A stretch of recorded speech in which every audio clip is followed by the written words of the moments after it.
A dimmer switch may not be working due to several reasons, including loose connections, incompatible bulbs, and overloading. To fix these issues, it is essential to start by checking for loose connections inside the switch. This involves turning off the power, removing the switch cover, and inspecting the wiring. Any loose wires should be tightened with a screwdriver to ensure they are securely connected. After reassembling the switch and turning the power back on, the dimmer should be tested.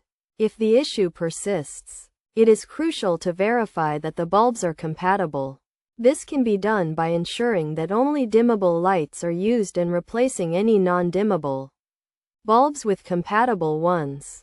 Additionally, the dimmer switch's specifications should be checked and matched with the bulb type to eliminate flickering and restore smooth dimming functionality.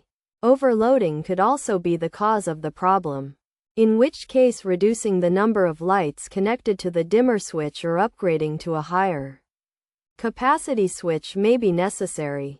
Distributing the load across multiple switches can also help prevent overheating and ensure the dimmer functions correctly. By following these steps, a dimmer switch that is not working can be easily fixed.